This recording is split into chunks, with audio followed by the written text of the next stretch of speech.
আমি চিন্তা ভাবনা করছি 64টা ডিস্ট্রিক্টে 64টা সিনেমা হল করার আগে পরিকল্পনা বাস্তবায়ন করব। অতি দ্রুত আপনারা দেখতে পারবেন। নাউজুবিল্লাহ, আস্তাগফিরুল্লাহ।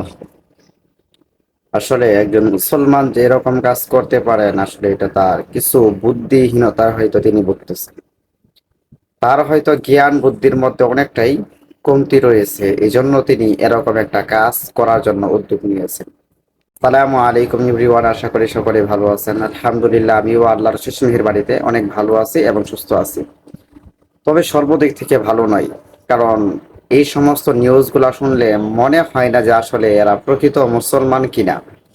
এরা শুধু মুসলমানের নাম দিয়ে বর্তমান সমাজে চলতেছে, কিন্তু আসলে এরা তাদের ঐতিহ্যকে ধরে রাখতেছে। তারা তাদের জীবনের কালচার, তাদের জীবনের নিয়ম নীতিগুলো পরিবর্তন না করে সেই জীবনটাকে আগের মতনই ভুল পথে পরিচালনা করতেছে।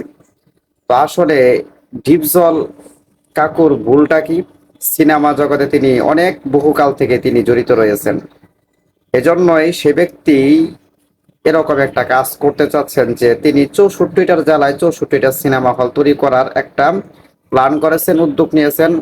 খুব তাড়াতাড়ি তিনি এই কাজের মধ্যে লেগে যাবেন। তবে আমি এটাকে একেবারেই সমর্থন করি না। আপনি এর চাইতে একটা কাজ করতে পারেন। আপনার জীবন কিন্তু হায়াত প্রায় শেষ দিকে হয়ে গেছে। আপনি এখন কিন্তু আগের মতো আর যুবক নাই।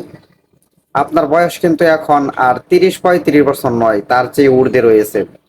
একটি বার আপনি চিন্তা করেন, এই যে একটা আপনি কাজের উদ্যোগ নিতেছেন বাংলাদেশের জনগণের জন্য, সিনেমা দেখার জন্য, যে একটা এক একটা জেলায় এক একটা করে আপনি হল বানাবেন, এর যে একটা গুনাহের প্রভাব, এর জন্য কি আপনাকে এর অর্ধেক দায়ীবার আপনাকে নিতে হবে না?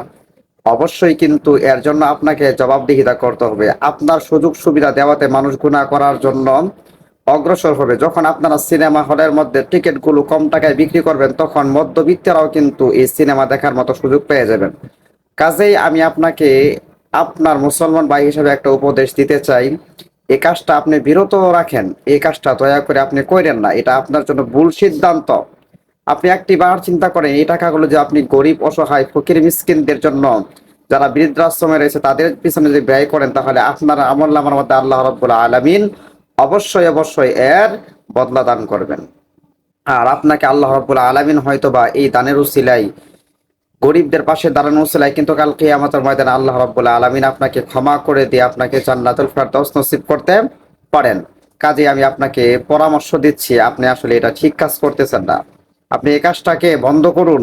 আপনাকে আমি আবারও বলতেছি, আপনি সিদ্ধান্তটা পরিবর্তন করুন। আমি আপনার যে বয়সে 1000 গুণ ছোট, আমি আপনার ছেলের বয়সী হব, কিন্তু এই কাজটা আপনি ঠিক করতেছেন না। আপনি হয়তো বয়সে বড় হইতে পারেন, কিন্তু আপনি যে সিদ্ধান্তটা নিয়েছেন এটা একবারে পরিপূর্ণ সম্পূর্ণ একটা ভুল সিদ্ধান্ত নিয়েছেন। কাজেই এই সিদ্ধান্তকে পরিবর্তন করুন। আর মুসলমান ভাই যারা রয়েছেন, আপনারা তাকে একটু, আশেপাশে যারা রয়েছেন তাকে একটু বুঝান এটা কি আসলে সঠিক সিদ্ধান্ত।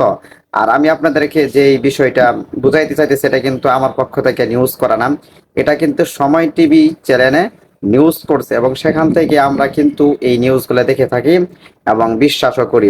তাহলে অবশ্যই তিনি এই কথাটা সত্য বলেছেন, কিন্তু আসলে এই সিদ্ধান্তটা সম্পূর্ণ একটা শয়তানি সিদ্ধান্ত। কাজে এই সিদ্ধান্তকে পরিবর্তন করুন, সঠিক পথে ফিরে আসুন।